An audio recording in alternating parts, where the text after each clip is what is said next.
नमस्कार। हमारे इस खास कार्यक्रम डॉक्टर स्पीक में आपका स्वागत है। मैं हूं प्रकाश दास और मेरे साथ मेरे सहयोगी मार्क लेन हैं। नमस्कार। और आज जिस तरह से एक बड़ी खबर आई है कि आज 2 वैक्सीन को आपातकालीन इस्तेमाल के लिए मंजूरी दी गई है ड्रग कंट्रोलर ऑफ इंडिया के द्वारा, इसमें भी बात करेंगे। और ये खास कार्यक्रम आप जैसा कि जानते हैं कि जो सवाल हैं आम लोगों के, वो सवाल हम लेते हैं और उसका जवाब हमारे डॉक्टरों के पैनल देते हैं। और डॉक्टरों के बारे में आप बताएं। Absolutely. And before we introduce our doctors, we'll also tell you that our numbers are on your screens. They are 011-233-87031, 011-2309-7655. We also hope to connect via our Facebook page once that's up and running, and also on our Twitter handle, and you can put in your questions to us. Well, let me introduce you to our guests today, our doctors, the high-level panel. Dr. Puneet Mishra, Professor, Department of Community Medicine at the All India Institute of Medical Sciences. Dr. Geeta Kampani is Consultant and Professor, Department of Medicine, Safdarjung Hospital and the Vardhaman Mahavir Medical College. And also, we also have Dr. Surya Kant, who's the head of the Department of Respiratory Medicine at King George's Medical University, Lucknow. Thank you very much, doctors, for being with us. बिल्कुल। और हम इसकी शुरुआत करें doctor speak की, और तमाम दर्शकों के जो फ़ोन आते हैं उसका भी हम इंतज़ार कर रहे हैं। लेकिन फ़िलहाल आज की जो बड़ी खबर, पहले उसकी बात जान लेते हैं। कोरोना वायरस के खिलाफ जंग में भारत के लिए एक महत्वपूर्ण खबर है। भारतीय औषधि महानियंत्रक यानी DCGI की तरफ से 2 कोरोना टीकों को आपातकालीन इस्तेमाल के लिए मंजूरी दे दी गई है। जिन कोरोना वैक्सीन को आपातकालीन इस्तेमाल की मंजूरी मिली है उसमें ऑक्सफोर्ड की कोविशील्ड और भारत की कोवैक्सीन शामिल है। दिल्ली स्थित राष्ट्रीय मीडिया सेंटर में प्रेस को संबोधित करते हुए drug controller general of India ने इस बात की आज घोषणा की। Adequate examination, the CDSCO has decided to accept the recommendations of the expert committee, and accordingly vaccines of Messrs. Serum and Bharat Biotech are being approved for restricted use in emergency situation, and permission is being granted to Messrs. Cadila Healthcare for conduct of phase 3 clinical trial in India.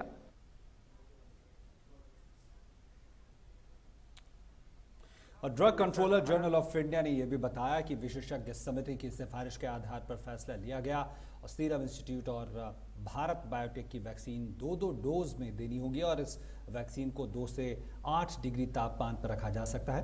Bharat दुनिया का पहला देश है जिसने एक साथ 2 vaccine को मंजूरी दी है। और साथ ही उन्होंने ये भी बताया कि ये दोनों वैक्सीन पूरी तरह से सुरक्षित हैं।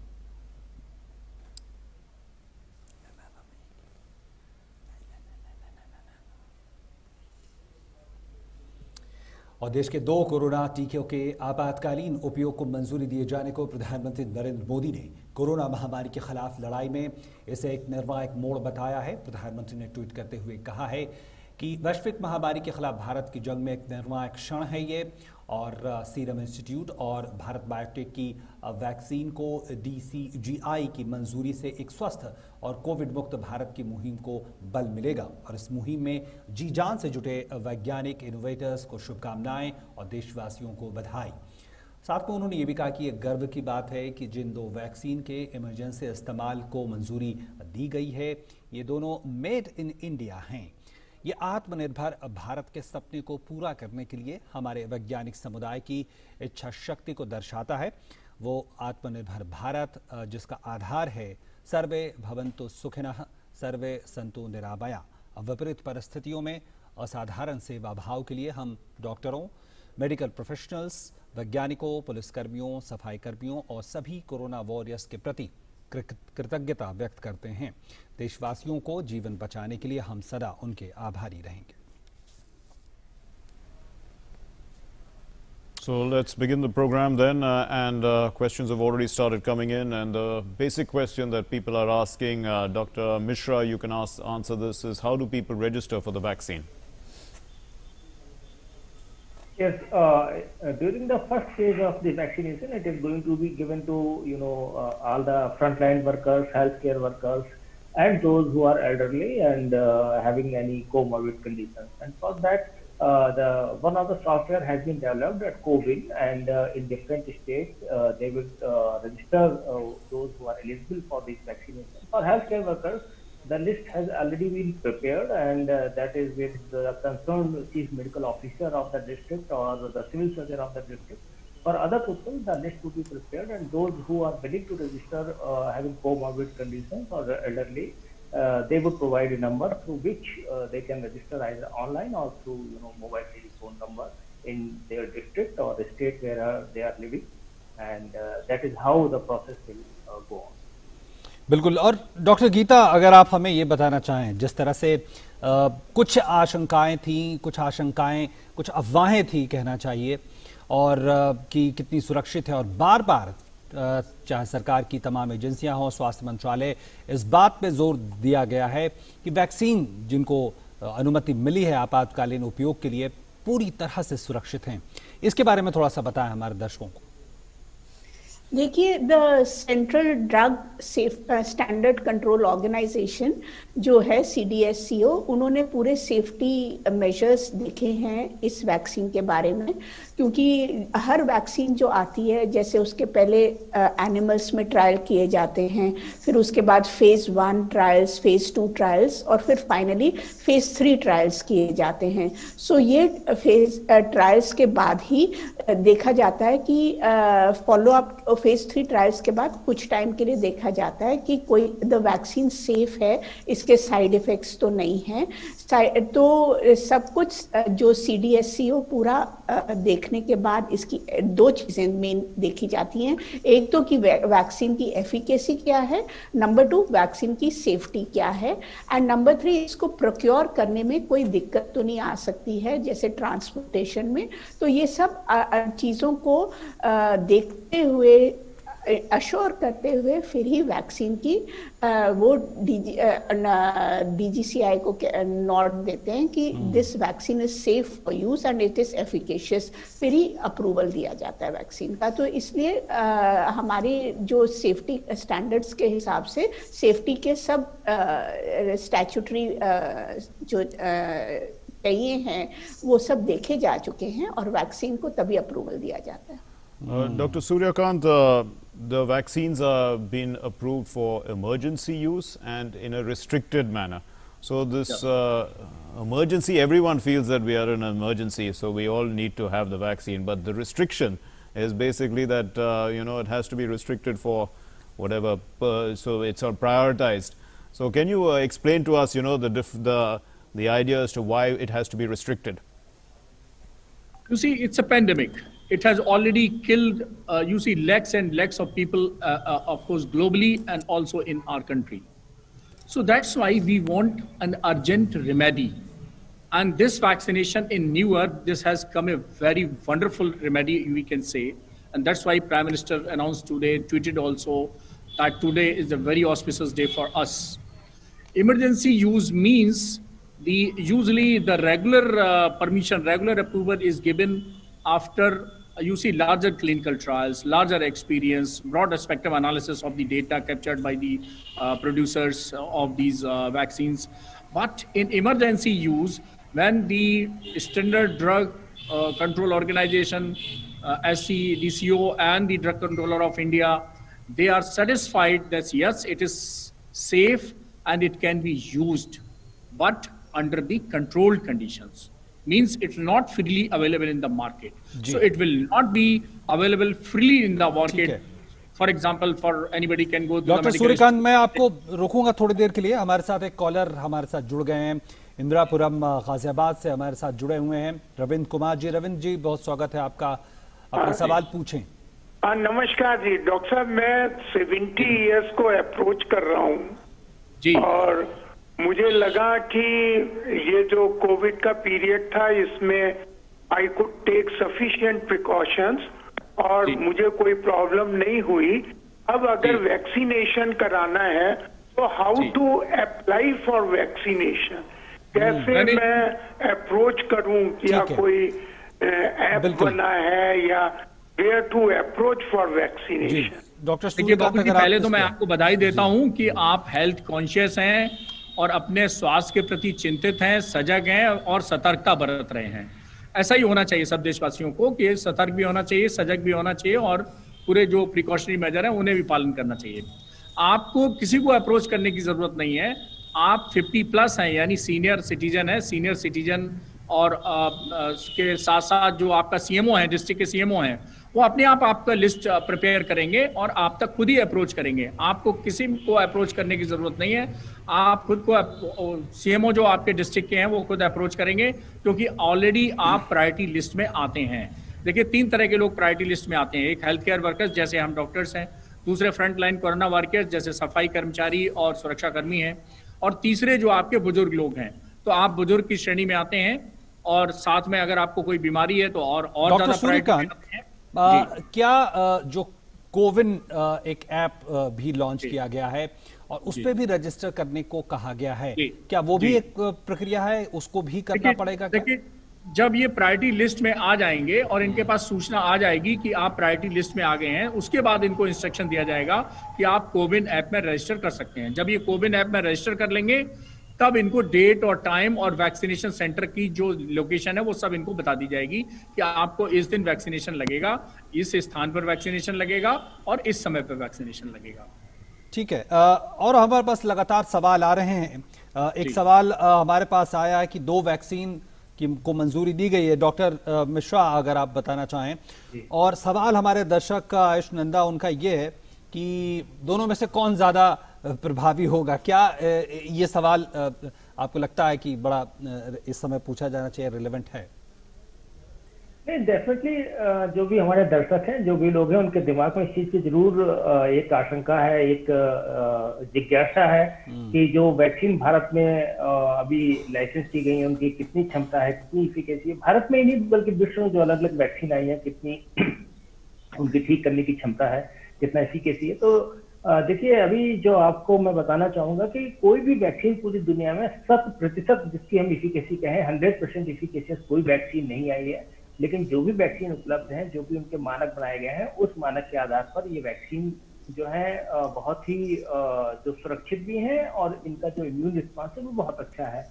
जहां तक कि कोविशील्ड वैक्सीन की बात है, उसका जो ग्लोबल डाटा उपलब्ध है, तो जो फेज 3 के ट्रायल्स आए हैं उसमें ये देखा गया है कि करीब जो 70% के करीब ये बीमारी को रोकने में कामयाब रही है। जो आज जैसा कि आज DCGI महोदय ने भी अपनी प्रेस कॉन्फ्रेंस में जानकारी दी है, जो हमारी कोवैक्सीन है इसके अभी फेज 3 के ट्रायल्स कंटिन्यू हो रहे हैं, लेकिन जो फेज 2 तक का डाटा आया है उस हिसाब से ये बहुत ही अच्छी इसकी जो इफिकेसी है, जो इसका इम्यून रिस्पॉन्स है, इसको अभी इम्यून रिस्पॉन्स देखा गया है और ये एंटीबॉडी लोगों में बनाने में बहुत ही अच्छी तरीके से सक्षम रही है।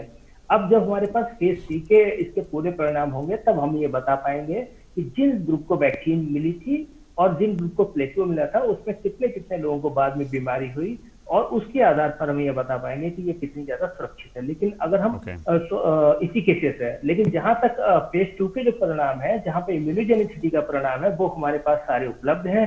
वो जो ऑक्सफोर्ड वाली वैक्सीन है उसके भी 90% से ऊपर है, और जो हमारे ये वैक्सीन है इसके भी उसी रेंज में परिणाम आते हैं। तो मैं यही कहना चाहूंगा कि हमारी जो अभी तक का हमारे पास डाटा उपलब्ध है उस हिसाब से दोनों वैक्सीन काफी अच्छे हद तक प्रभावी भी है और सुरक्षित भी है।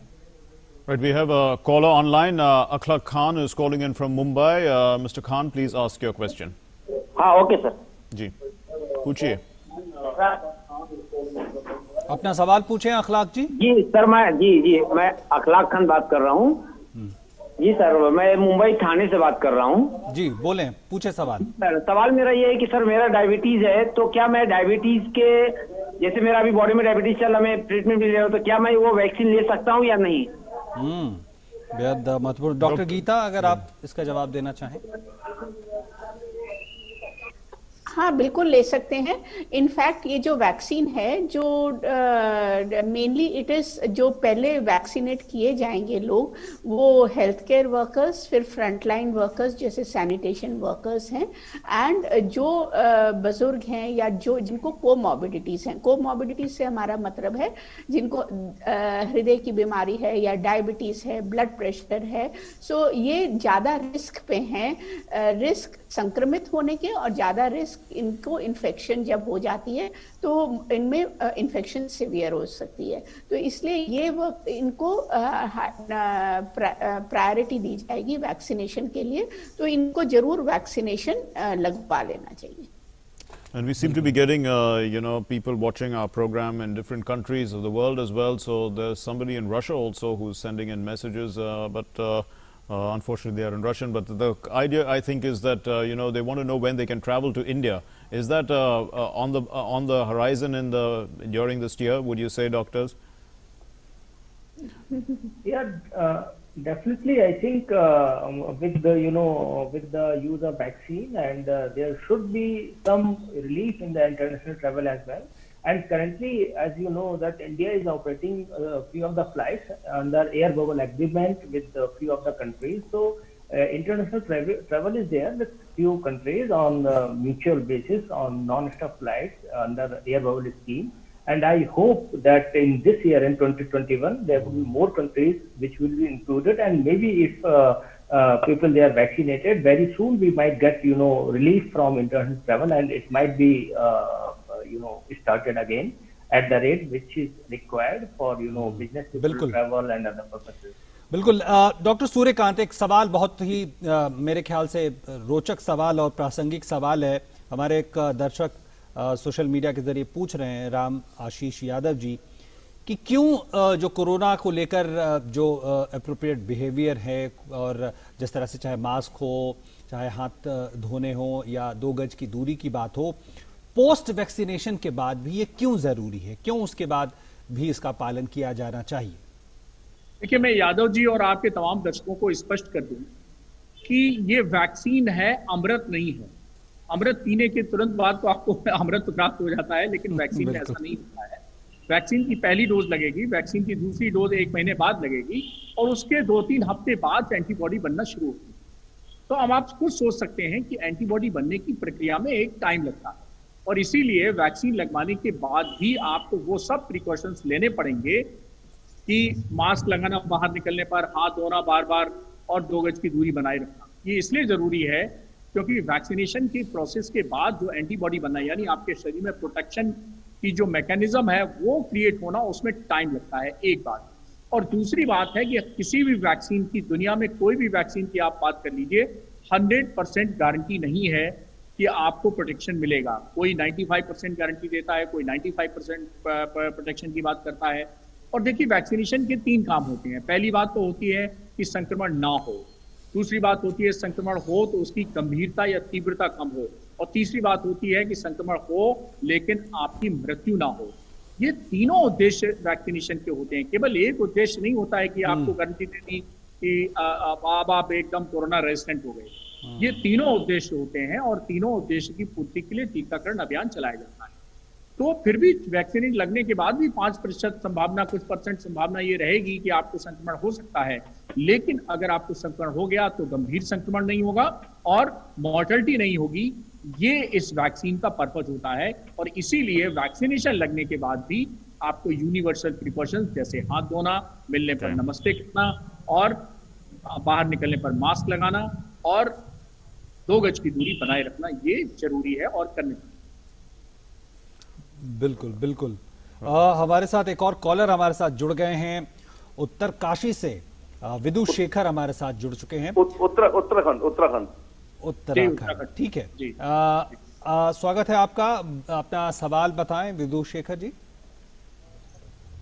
मैं ये मालूम करना चाहता हूँ कि मेरे को 2017 में स्टेंट पड़ चुके थे हार्ट प्रॉब्लम की वजह से, और लगभग 60 वर्ष की उम्र है।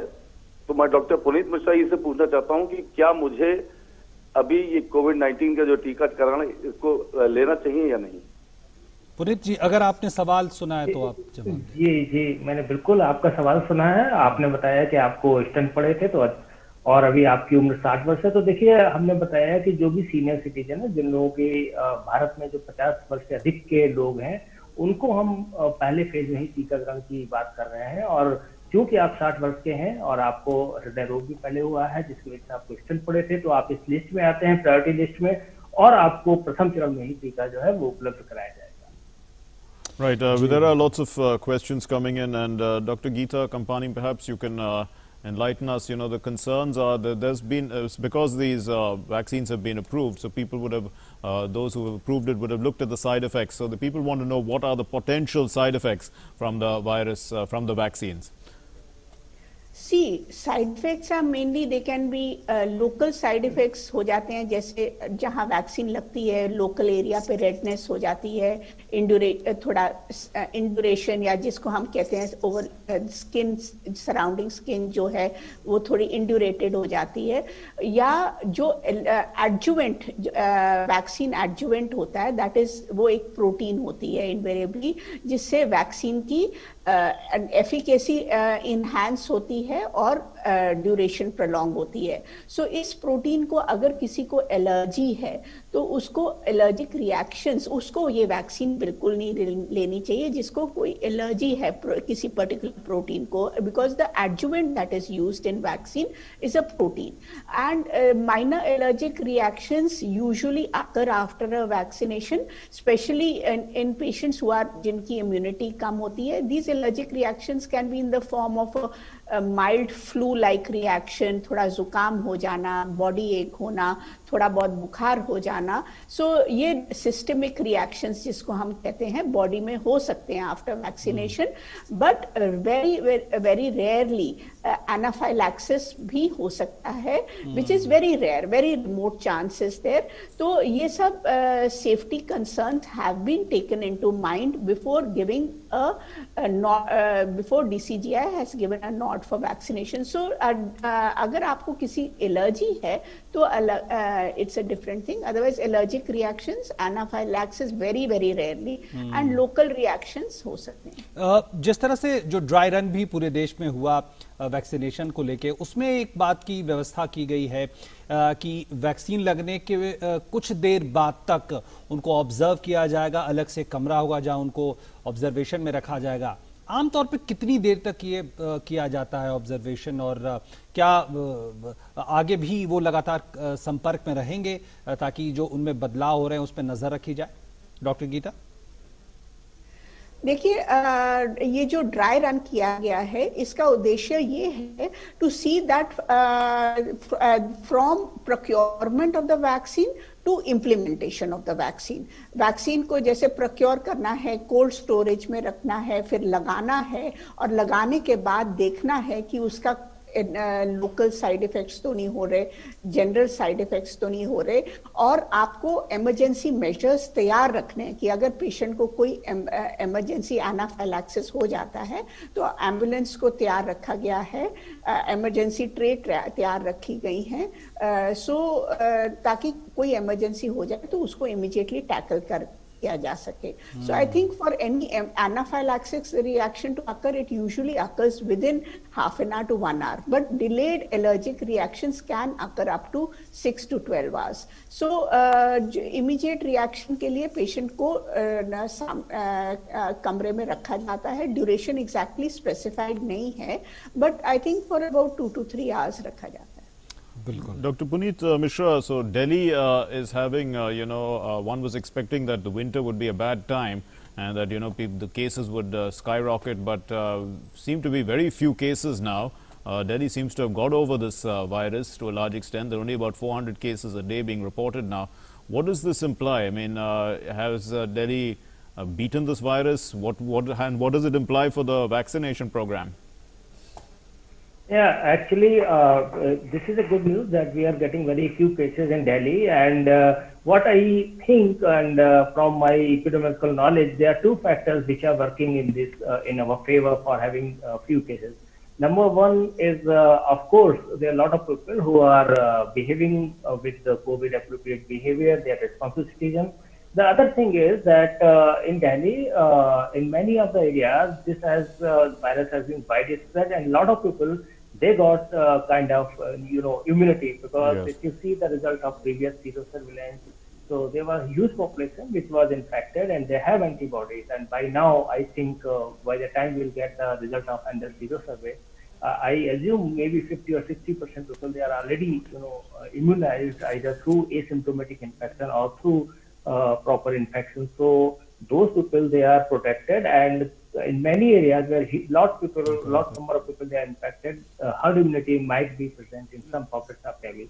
So I think there are multiple factors, COVID appropriate behavior, as well as a huge population already got infected with the virus, and they have kind of immunity present with them. So these are the reasons. And there's a gentleman who's also shared information on our Facebook feed, and he said that he has taken the Covaxin.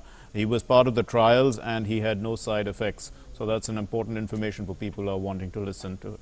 बिल्कुल। और एक बात और जो अभी तक सूचनाएं हैं डॉक्टर सूर्यकांत, कि 2 बार दी जाएंगे, यानी 2 डोजेस होंगे वैक्सीन के।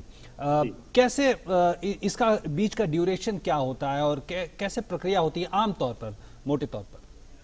देखिए, ऐसा है कि जब आप वैक्सीनेशन सेंटर या हेल्थ फैसिलिटी पे जाएंगे तो सबसे पहले आपका रजिस्ट्रेशन होगा, आपकी काउंसलिंग होगी और आपका रजिस्ट्रेशन कोविन ऐप पे होगा, और फिर उसके बाद आपको ये बताया जाएगा, आपकी डेट डाली जाएगी, आपको एक कार्ड दिया जाएगा, वैक्सीनेशन कार्ड दिया जाएगा।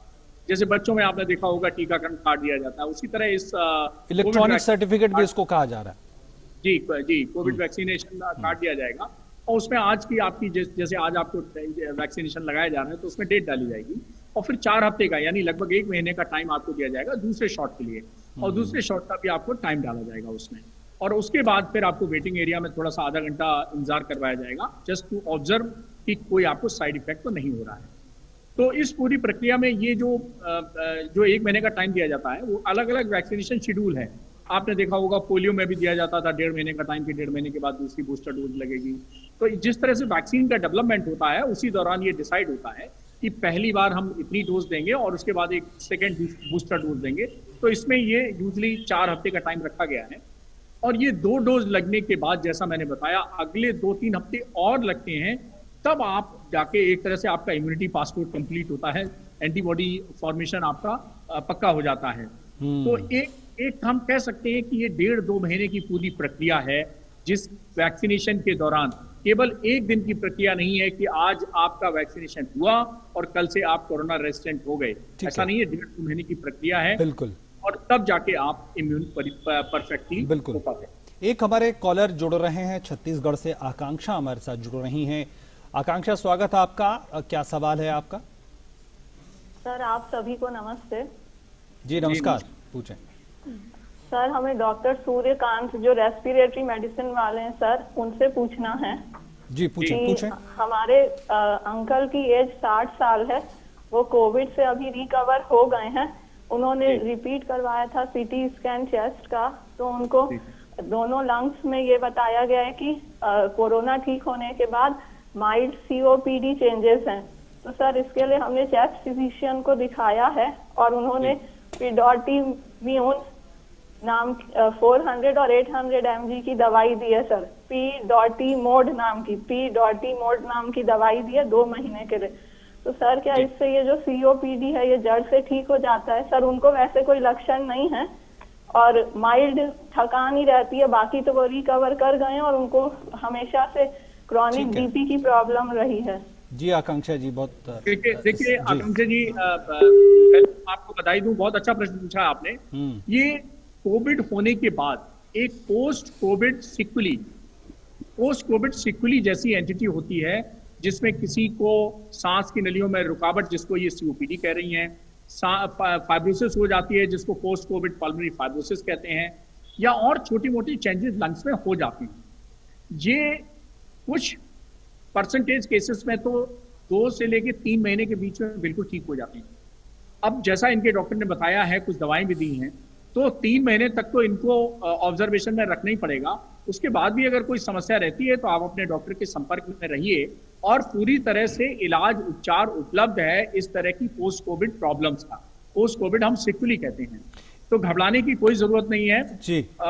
थोड़ा बहुत पल्मोनरी रिहैबिलिटेशन भी इनको बताया जाएगा, कुछ इनको और बचाव के तरीके बताए जाएंगे, कुछ दवाएं दी जाएंगी। डॉक्टर सूर्यकांत, कुछ डॉक्टर ऐसी स्थिति में HRCT चेस्ट की भी सलाह देते हैं, कितना इफेक्टिव है और कितना क्लियर ये बहुत जरूरी है। मैं तो कहूंगा कि बहुत इंपॉर्टेंट है। किसी भी व्यक्ति की अगर कोविड के इलाज के दौरान या इलाज के उपचार के बाद, डिस्चार्ज होने के बाद थोड़ी भी खांसी रहती है या सांस फूलती है, तो उसको HRCT थोरेक्स जरूर करवाना चाहिए।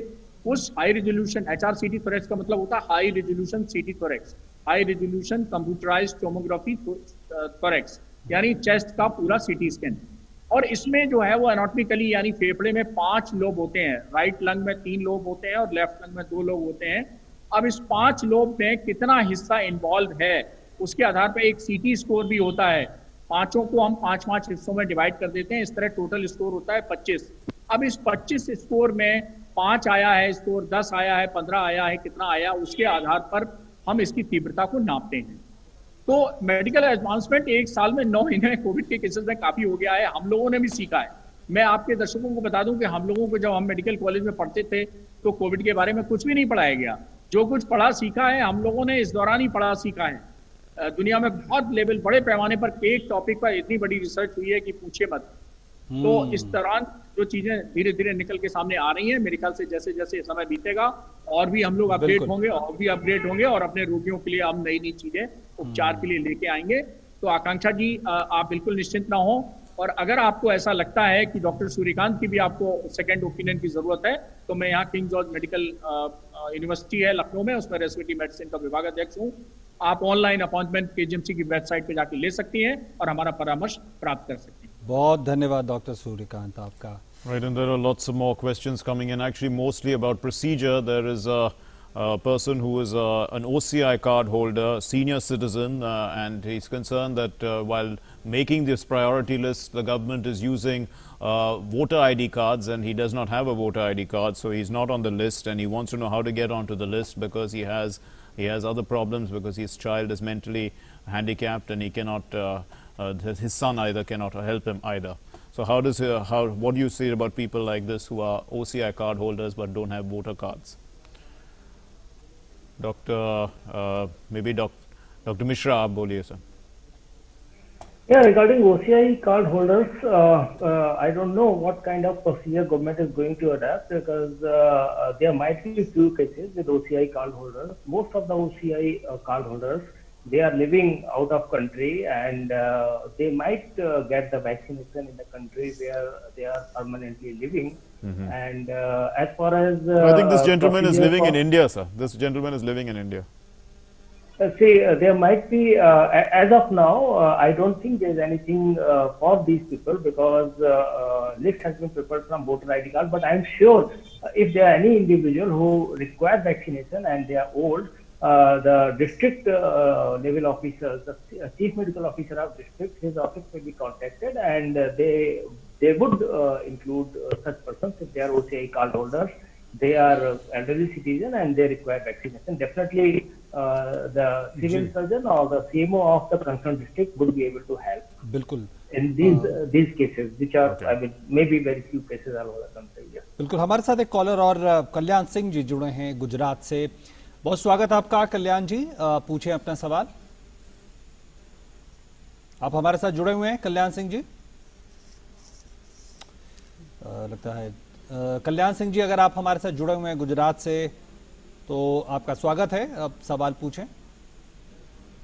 Maybe we've lost contact, but there's another question, Dr. Geeta Kampani. Perhaps you were talking about allergies. A gentleman has said that his father is over 70 years old and has no comorbid conditions, but is allergic to Norflox TZ. Is a vaccination safe for this person? Yeah, Norflox TZ is a ciprofloxacin and tinidazole combination. So it is not, as I told you earlier, it is the protein adjuvant, which is some people have allergy to protein. So the adjuvant used is a protein. So it is very rare that they have a history of allergy to that. They would have been told, or they from childhood they would be having allergy to the protein. So they would be having a history of allergy. So just a history of allergy to quinolones or tinidazole does not, most likely this person is allergic to quinolones. So there is no, he can safely take the vaccine. There is no contraindication. तो क्या doctor Gita इस तरह के vaccination की प्रक्रिया में क्या किसी तरह से कोई सहमति ली जाती है जो वैक्सीन लगवाने जा रहे हैं, किसी तरह की कोई कागजी कार्रवाई भी होती है, क्या आमतौर पे होता है ऐसा? देखिए डेफिनेटली उनको कंसेंट लिया जाएगा और उनको उसके एक्सप्लेन किया जाएगा that there is an restricted emergency use authorisation of this vaccine. So and तो it consent of the individual is definitely taken and whether they want to get vaccinated और not. So it's not everyone does not, if the health care workers don't want to get vaccinated, it is and so many have been already infected जिनकी antibody levels already हैं developed हैं, maybe they will not want to get vaccinated. So consent लेना तो बहुत ज़रूरी है because हो सकता है लोगों अब नहीं, कई लोग नहीं वैक्सीनेट कराना चाहेंगे अपने आप को. We have a caller online. We have a caller from Parishram is calling in from Bathinda. Yes, Parishram ji, please ask your question. आप अपना सवाल पूछिए. हाँ सर, मेरा एक प्रॉब्लम है सर कि मेरी मिसेस है सर, वो रोमेटाइड आर्थराइटिस की पेशेंट है सर, और उसमें सर ल्यूपस बताया गया डॉक्टर ने सर, और एंटीबॉडीज वगैरह उसके अंदर कमी है, तो उसमें सर ये वैक्सीन देने के बाद कुछ फायदा हो जाएगा सर? ल्यूपस वगैरह खत्म हो जाएगा सर इससे? डॉक्टर पुनीत मिश्रा, अगर आप जवाब देना चाहें तो. देखिए, जो ल्यूपस आपकी बीमारी बताई है एक ऑटो इम्यून काइंड का जो डिसऑर्डर होता है, और जो रूमेटोलॉजिस्ट हैं जिसके आप परामर्श में होंगे, जिससे आप चिकित्सा करा रहे होंगे, वो जरूर इसकी चिकित्सा आपको उपलब्ध करा रहे होंगे. जहां तक कोवैक्सीन का सवाल है या कोविशील्ड का सवाल है, इस वैक्सीन को देने के बाद ल्यूपस खत्म होने की संभावना मुझे नहीं प्रतीत होती, क्योंकि ये वैक्सीन जो है मेनली जो हमारा ये वायरस है इसके अगेंस्ट काम करेगी, और उस वायरस से प्रोटेक्शन के लिए जरूर इस वैक्सीन की जरूरत पड़ेगी. लेकिन जहां तक आप ल्यूपस का जहां तक बता रहे हैं, वो कोई भी रूमेटोलॉजिस्ट जिनसे आप कंसल्ट कर रहे हैं या इंटरनल मेडिसिन के जो भी आपके चिकित्सक हैं उनसे कंसल्ट कीजिए, और जो भी चिकित्सा बताते हैं उस चिकित्सा को कंटिन्यू करिए. और जहां तक कोविड के लिए है, जरूर इस वैक्सीन की जरूरत पड़ेगी. बिल्कुल. डॉक्टर पुनीत मिश्रा, जो वैक्सीन के बारे में एफिकेसी की बात की जा रही है 70%, कुछ जैसे फाइजर 90 से ज़्यादा अपनी वैक्सीन की एफिकेसी बताते हैं, इसका क्या मतलब होता है अगर आम दर्शकों के लिए समझाना चाहें तो?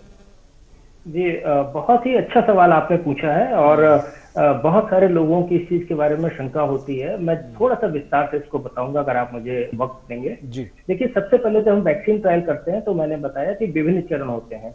तो सबसे पहला जो चरण था वो सेफ्टी का था कि कोई साइड इफेक्ट तो नहीं हो रहा वैक्सीन देने से. तो वो हम करीब 10 से 50 व्यक्तियों में सबसे पहले करते हैं, और उसमें ही देखते हैं कि कोई इसका नुकसान तो नहीं है.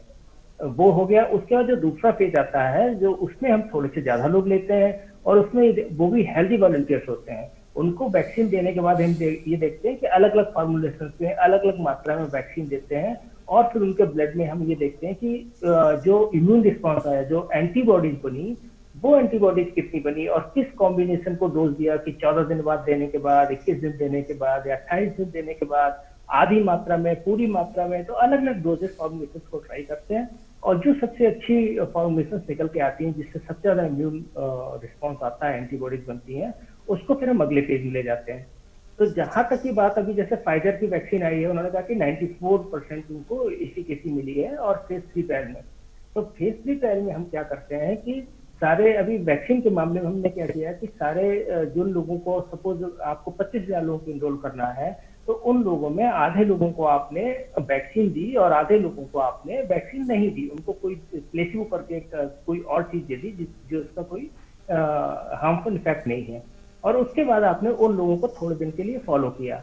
उसके बाद जो आपने देखा कि किन लोगों में कोरोना जिन लोगों में हुआ उसमें से कितने लोग ऐसे थे जिनको वैक्सीन मिली और कितने लोग थे जिनको वैक्सीन नहीं मिली। सपोज अगर आपको ऐसा लगा कि जिनको वैक्सीन दी गई उसमें से सिर्फ 100 में से 4 लोग को कोरोना हुआ, जबकि जिनको वैक्सीन नहीं प्लेसबो दिया गया था उसमें हो सकता है 100 में से 80 लोगों को कोरोना हुआ है, 50 लोगों को कोरोना हुआ हो। तो इसके आधार पे हम जो फेज 3 में है हम इसकी जो इफिकेसी है वो निकालते हैं। तो जो उन्होंने पाया, फाइजर ने जो 94% के आसपास अपनी इफिकेसी निकाली है, वो इस आधार पर निकाली है कि ये 94% ज्यादा प्रोटेक्टिव है कोरोना के केसेस होने के मामले में एज कम्पेयर टू जो प्लेसिबो है।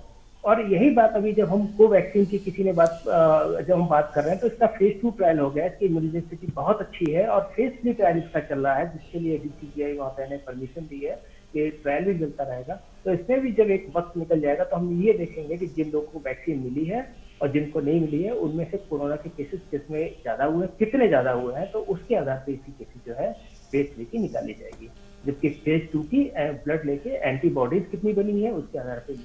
बिल्कुल बेहतरीन तरीके से आपने पूरी प्रक्रिया को समझाया है। और एक सवाल हमारे पास गुड़गांव से आ रहा है।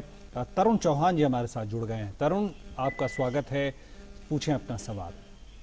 जी नमस्कार सर, मेरा एक हाइपोथेटिकल टाइप का क्वेश्चन है सर। अगर जैसे हम ज्यादातर लोग घरों में बैठे हैं, कहीं इधर उधर नहीं जा रहे, हमको मालूम भी नहीं है अगर कि कोरोना पॉजिटिव हम है, असिम्प्टोमेटिक है बेसिकली, तो उस केस में भी क्या ये वैक्सीन लगेगी या लगानी चाहिए, क्या है उसका? बिल्कुल अच्छा सवाल है मेरे ख्याल से। डॉक्टर सूर्यकांत, अगर आप इसका जवाब देना चाहें। देखिए, ऐसा है कि वैक्सीन तो लगवानी पड़ेगी, भले ही आप नेचुरल तरीके से मान लीजिए जाने अनजाने में आपके अंदर एक्सपोजर हो गया और एंटीबॉडी बन गई, लेकिन वो एंटीबॉडी देखा गया है कि 2 से 3 महीने के अंदर एंटीबॉडी वो समाप्त हो जाती है। तो इसलिए ये कहना कि एक बार एक्सपोजर हो गया, एंटीबॉडी बन गई तो वैक्सीन लगवाने की जरूरत नहीं है, ठीक नहीं है। वैक्सीन तो लगवानी पड़ेगी, हाँ, लेकिन अभी जो वैक्सीनेशन का शेड्यूल जो वर्कआउट हुआ है उसमें अभी खुद ही आपको 3 से 6 महीने ऐसे लोगों को इंतजार करना पड़ेगा जो इस प्रायोरिटाइजेशन में नहीं आते हैं, यानी वो हेल्थ केयर वर्कर नहीं है, फ्रंट लाइन वर्कर्स नहीं है, बुजुर्ग नहीं है और बीमार नहीं है। तो फ्रंट लाइन वर्कर और हेल्थ केयर वर्कर, बुजुर्ग और बीमार, ये 4 जो हैं वो प्राथमिकता के आधार पर वैक्सीनेशन चलेंगे जुलाई अगस्त तक। और उसके बाद जो है वो आप जैसे आम लोग आएंगे, तो अगर इस दौरान आपको कोविड का एक्सपोजर हो भी जाता है और 1-2 महीने के लिए आपको एंटीबॉडी मिल भी जाती है, तो भी आपका वो समय गुजर जाएगा, इसलिए आपको वैक्सीनेशन तो कराना ही। Right, let's bring in a question which is coming on Facebook. Dr. Kampani, this person is concerned that she lives in Mumbai. Her parents live with her. They are from his parents, rather actually. They live. He lives in Mumbai, but his parents are voters in UP, and they live with him in Mumbai. And so he's concerned about how to get the vaccine, and they are senior citizens. How to get them vaccinated in Mumbai. Also, his son is a voter in Mumbai, but works in Delhi. So these are the kind of combination problems that people have because they vote somewhere and they live somewhere else. Are they supposed to go back to the place where they vote to get their vaccines? No, I think they can contact the district civil medical officer, and based on the voter ID card and where they are living, a certificate from the place they are working over there, they should be able to get vaccinated over there. But anyway, a person who's young will have to wait for some time. The elderly individuals who are staying, they will get vaccinated first and a priority will be given. So I think vaccination where they are living should be possible. बिल्कुल। एक और हमारे साथ collar जुड़ चुके हैं, मुंबई से आशीष भट्टाचार्य हैं। आशीष जी, स्वागत है आपका, पूछें अपना सवाल। जी नमस्कार। पहले तो मैं डीडी न्यूज का आभार व्यक्त करता हूं इस प्रोग्राम के लिए। मेरा सवाल ये है कि जितने भी वैक्सीन अभी आ रहे हैं वो एक वेक्टर से दिया जा रहा है, जैसे आइदर mRNA का वेक्टर है या फिर DNA का वेक्टर है, कोवैक्सीन का एक अलग स्ट्रेटेजी है। तो जितने एडवर्स इफेक्ट्स अगर होंगे भी, तो क्या ये रिलेट किया जा सकता है कि उन वेक्टर्स के वजह से ये होगा? जी, आप एक तकनीकी सवाल है डॉक्टर पुनीत मिश्रा, अगर इस पे आप बात करना चाहें। इसमें कुछ और मैं जोड़ दूं, जैसे मोटे तौर पे जो मैं समझ पाया हूं, एक आरएनए प्लेटफॉर्म के वैक्सीन होते हैं, डीएनए प्लेटफॉर्म के वैक्सीन होते हैं, तो उस संदर्भ में और इस सवाल के संदर्भ में आप अगर समझाना चाहें तो। जी जरूर जरूर, बिल्कुल बताऊंगा मैं। आशीष जी, आपका सवाल शायद जैसे कि डिफरेंट प्लेटफॉर्म्स को लेके है, और ये बात सही है कि जो अलग अलग वैक्सीन आ रही है वो अलग अलग प्लेटफॉर्म से डेवलप की गई है। डिफरेंट प्लेटफॉर्म से आने से पहले मैं आपको बताऊं, अगर कोई भी जो भी वैक्सीन उपलब्ध है, आप कोरोना छोड़ दीजिए, अन्य जो वैक्सीन है तो कुछ प्रचलित जो टेक्नोलॉजी है जिसके आधार पर बनाई जाती है। या तो ये होता है कि पूरा जो वायरस या बैक्टीरिया है उसको हम किल कर देते हैं और इतना इनइफेक्टिव बना देते हैं कि आपकी बॉडी में हम डालेंगे लेकिन वो कोई इफेक्ट नहीं करेगा, तो किल्ड वैक्सीन होती है, इनएक्टिवेटेड वैक्सीन होती है। कुछ ऐसी वैक्सीन होती हैं जो लाइव एटेन्यूएटेड होती हैं कि उसमें बैक्टीरिया या वायरस होता है, जिंदा होता है, लेकिन उसको इतना कमजोर बना दिया जाता है कि इम्यून रिस्पॉन्स तो आपकी बॉडी में करेगा लेकिन बीमारी आपकी बॉडी में नहीं कर पाएगा। उसके बाद जो वैक्सीन आती हैं, कुछ सब यूनिट वैक्सीन होती हैं जिसमें कि हम वायरस या बैक्टीरिया का एक कोई छोटी सी यूनिट लेके उसके आधार पर वैक्सीन प्रोड्यूस करते हैं ताकि बॉडी में जो एंटीबॉडी का रिस्पॉन्स है उसको प्रोड्यूस किया जा सके। फिर कुछ टॉक्साइड वैक्सीन होती हैं। इस प्रकार से कई सारे प्लेटफॉर्म यूज किए जाते हैं। आधुनिक टेक्नोलॉजी में इस बार जो कोविड के साथ किया गया है कि जो mRNA वाला प्लेटफॉर्म है या डीएनए प्लाज्मिड वाला प्लेटफॉर्म है, ये प्लेटफॉर्म भी यूज किया गया है। जैसा कि ये फाइजर की और मॉडर्ना की वैक्सीन है, ये आरएनए प्लेटफॉर्म के ऊपर बनाई गई है और उस प्लेटफॉर्म के द्वारा इसको बहुत ही जल्दी विकसित करके दिया गया है। जो हमारी कोवैक्सीन भारत में बनाई है, ये एक तरीके से इनएक्टिवेटेड वैक्सीन है जिसमें पूरा वायरस को लेके इनएक्टिवेट करके मार के उसके बाद इसको दिया जा रहा है। जहां तक कोविशील्ड की सवाल है, ये जो ऑक्सफोर्ड वाली वैक्सीन है, इसको एडिनो वायरस के एक लेके और उसके माध्यम से इसको बॉडी में इंट्रोड्यूस किया जाएगा सो दैट कि इम्यून रिस्पॉन्स पैदा कर सके। तो ये अलग अलग प्लेटफॉर्म है, इनकी अपनी अपनी विशेषताएं हैं, अपनी अपनी खूबियां हैं। और साथ में जैसे कि फाइजर की मॉडर्ना की जो वैक्सीन है वो बिल्कुल आधुनिक है। ये टेक्नोलॉजी वैक्सीन के क्षेत्र में पहली बार इस्तेमाल की गई है। लेकिन जितनी भी वैक्सीन है, ये जब सेफ्टी ट्रायल पे जो भी अभी तक के मानक तैयार किए गए हैं, जो भी हमारे स्टैंडर्ड है सेफ्टी के, उन स्टैंडर्ड्स को जब इन्होंने 100% अचीव किया है, जब पूरी सफलता मिली है, उसके बाद ही इन सारी वैक्सीन को अगले फेज के लिए प्रमाणित किया गया है। तो मैं यही कहूंगा कि yes, different platforms are there, but all these vaccines, they are safe, they are good and they can be taken whatever is approved। एक और सवाल हमारे पास सोशल मीडिया प्लेटफॉर्म के जरिए आ रहा है। चित्रा प्रभु जी हैं, पूछ रही हैं कि 55 साल की हैं और उनको टीबी हुआ था कुछ सालों पहले और इसके अलावा उनको थायराइड की भी समस्या है। तो ऐसी स्थिति में क्या वो उनको लेना चाहिए और किस तरह का क्या कोई विपरीत असर पड़ने की ज्यादा संभावना है क्या? डॉक्टर गीता, अगर आप बोलना चाहें। हाँ, वो ले सकती हैं वैक्सीनेशन। कोई विपरीत जो ट्यूबरकुलोसिस पहले हुआ था उसकी वजह से कोई एडवर्स इफेक्ट नहीं होगा वैक्सीनेशन का। और जो थायराइड की मेडिसिन भी है वो उनका कोई इंटरेक्शन नहीं है वैक्सीनेशन से, एंड वो ले सकती हैं। बट वो किसी हाई रिस्क कैटेगरी में आती नहीं है, तो उनको थोड़ा इंतजार करना पड़ेगा अपने आप को वैक्सीनेट कराने के लिए। बिल्कुल बिल्कुल। और कई सवाल आ रहे हैं और जिसमें खासकर अलग अलग जिनको समस्याएं हैं। Some of the problems are with the mental illnesses. We haven't really talked too much about that. People who suffer from depression, who take antidepressants, how is the vaccine going to affect them? Perhaps Dr. Kampani, you can help us with this. So far nothing has been, no interaction of the vaccine with antidepressant drugs has been noted, and no particular side effect has been noted in this category. Depression per se is not recognized as a comorbid condition for priority in vaccination. So patients who are having mental illnesses like depression, they are considered on the same platform as other individuals who are taking vaccination. There is no priority and there is no side effects. As far as till now, no particular side effect has been noted of the vaccination in these individuals. बिल्कुल। एक हमारे साथ collar और जुड़ गए हैं दिल्ली से, केसी जोशी साहब हैं। जोशी जी, पूछिए अपना सवाल। बहुत स्वागत है आपका। जी, हेलो। जी हम सुन रहे हैं, बोलें आप।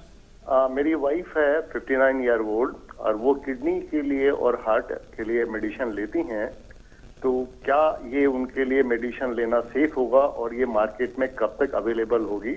मेनवाइल मैं भी हार्ट पेशेंट हूँ, मेरा एक जो आर्टलरी ब्लॉक है D1 100% और मैं उसके लिए हार्ट के लिए मेडिसिन ले रहा हूँ, तो क्या ये मेरे लिए भी सेफ होगा मेडिसिन कोवैक्सीन या दूसरी मेडिसिन लेना? और ये मुझे वैक्सीन की बात कर रहे हैं आप, वैक्सीन के बारे में पूछना चाह रहे हैं? जी हाँ, वैक्सीन के बारे में पूछना चाहते हैं कि क्या हम इनके साथ ये ले सकते हैं और कब तक हम ये वहां से ले सकते हैं? जी डॉक्टर सूर्यकांत, आप अगर इसका जवाब दें तो। आप दोनों ही पत्नी बिल्कुल प्रायोरिटी में आते हैं वैक्सीनेशन के, तो आप अपने को बिल्कुल फिट मानिए वैक्सीनेशन के। इसमें कोई कॉन्ट्रा इंडिकेशन नहीं है, चाहे वो हार्ट की बीमारी हो, किडनी की बीमारी हो, स्टेंट पड़े हो, आप हार्ट की दवा ले रहे हो, किडनी की दवा ले रहे हो, ये कोई कॉन्ट्रा इंडिकेशन नहीं है वैक्सीनेशन के लिए। आप बिल्कुल सुरक्षित तरीके से ये टीकाकरण करवा सकते हैं, वैक्सीनेशन कोविड का करवा सकते हैं।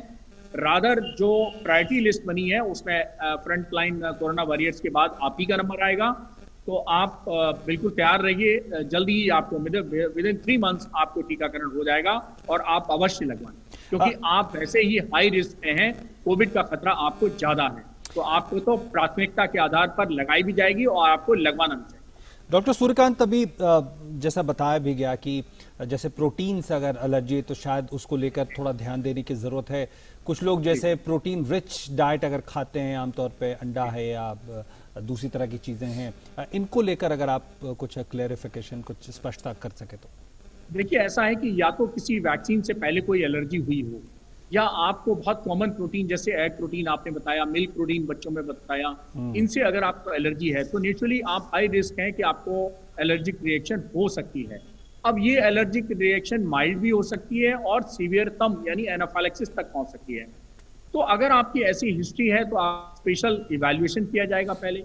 स्पेशल इवैल्यूएशन के बाद अगर आपको उनको लगता है एक्सपर्ट को कि आपको दी जा सकती है अंडर सुपरविजन, तो हो सकता है आपको हॉस्पिटलाइज करके वैक्सीनेशन दिया जाए, अंडर सुपरविजन वैक्सीनेशन दिया जाए।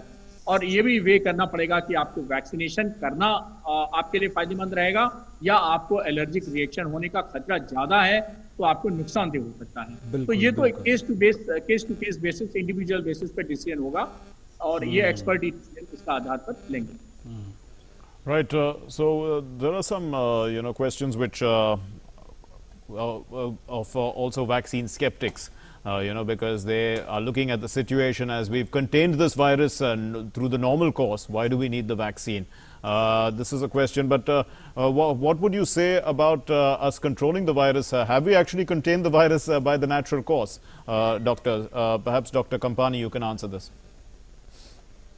See, the virus, we have not, we are so far when the virus is getting contained only as long as we are using preventive measures. As we noticed during the period of Diwali, there was such a surge in infections because people did not maintain social distancing. They did not maintain the usual norms of social distance, personal hygiene and masks. We were seeing people are going out for shopping, not wearing masks, not maintaining social distance. So there was a increase in infection. So the moment that surge was there, people again resorted to maintaining social distance, and they realized that that is the main precaution to prevent infection. So I think that is the only one way in which we can contain the infection. Of course, once vaccination comes in, it will be a very big milestone in containing the infection and ending, and I think putting an end to this pandemic. Because once people get immunized, especially the healthcare workers, the people with comorbid illnesses, the severity of infection will decrease, the number of deaths which are taking place will decrease, and once a person is immunized, has antibodies, he will not transmit the infection to other individuals. So the chain of infection which is taking place from one individual to the other, that will be also to an extent blocked. But that doesn't mean that we lose our usual measures of prevention of mask and social distancing. That has to continue. But Dr. Suryakant, perhaps you can come in on this. The mutant strains of the virus, scientists are saying that, they are becoming weaker.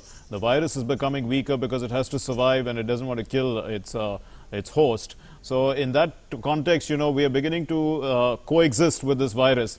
And perhaps, the vaccine in the long run is probably not be necessary in the long run. What would you say about that? If you see, these are the two things, the short-term scenario and the long-term scenario. We have observed swine flu in the past. We have observed polio in the past. And of course, we have won the battle for polio. And of course, the cases of the swine flu also have their decline in a significant manner.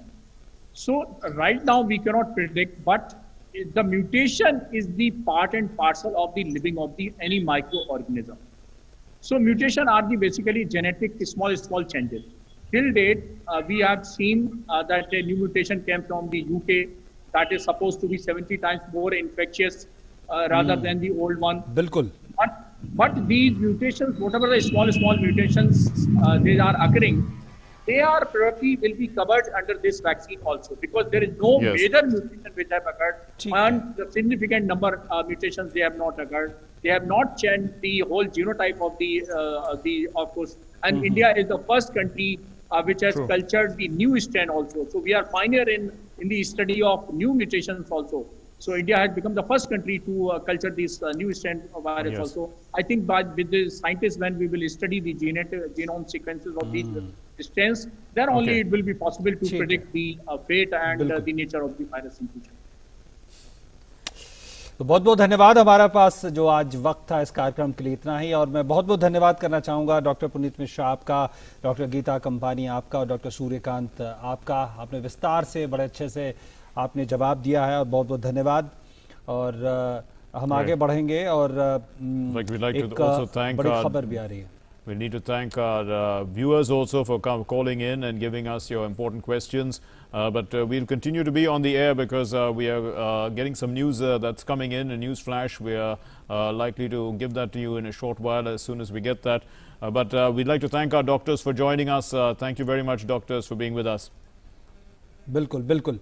और हमारे पास खबरें आ रही हैं और हमारे पास खबर आ रही है कि गाजियाबाद में मुरादनगर के पास एक छत गिर गई है और इस मलबे में 10 लोगों के दबे होने की सूचना। मुरादनगर थाना क्षेत्र में एक शमशान घाट की छत गिरी है और बताया जा रहा है कि 10 लोग मलबे के नीचे दबे हो सकते हैं। तो इस वक्त गाजियाबाद मुरादनगर से एक बड़ी खबर आ रही है और हमारे साथ हमारे संवाददाता भी जुड़ेंगे। और लेकिन इस वक्त की एक बड़ी खबर आ रही है गाजियाबाद मुरादनगर थाना क्षेत्र से, जहां पे एक शमशान घाट की छत गिरी है और वहां पे लोग मौजूद थे और वहां पे 10 लोगों के दबे होने की वहां पे आशंका व्यक्त की जा रही है। और जैसे जैसे इससे जुड़ी खबरें आएंगी हम आपको अपडेट करते रहेंगे। हमारे संवाददाता भी अपडेट के साथ आपके साथ जुड़ेंगे इस वक्त और हम आपको अपडेट भी देते रहेंगे। लेकिन इस वक्त हम जान रहे हैं कि दिल्ली और आसपास के इलाकों में लगातार आज सुबह से बारिश हो रही है। हल्की बारिश, कभी कभी भारी बारिश भी देखने को मिली है। तो कहा जा सकता है कि शायद उसकी वजह से शायद इस तरह की स्थिति हो। बात Right, it's very sad news that's coming in because it actually did rain almost non-stop, though it was not heavy rain in that sense, but everything is wet and everything is damp and the weather is cold, and structures that are not quite solid can actually give way at a time like this. It's unfortunate, but perhaps we need to be aware that under these circumstances, buildings may need to be reinforced, or we need to look at the situation in which, if we are living in areas where there are buildings that are likely to give way because of excessive rain and moisture in the air. These are some of the issues that we need to put into perspective. We are likely to be joined by our correspondents in a short while, who will give us up-to-date information about this incident. बिल्कुल। तो इस वक्त की बड़ी खबर यही है कि गाजियाबाद में मुरादनगर थाना क्षेत्र में एक शमशान घाट, उसकी छत गिरी है। 10 लोगों के उसमें दबे होने की आशंका है। मौके पे पुलिस पहुंच चुकी है और तमाम राहत कार्य भी शुरू हो चुके हैं। इस तरह की खबरें आ रही हैं हम तक और इस पे लगातार we'll move into our news platform because this was Dr. Speak. So we'll conclude Dr. Speak right now, and we'll give you all live updates in our news bulletins, which will continue. Thanks very much for joining us. Namaskar. Namaskar.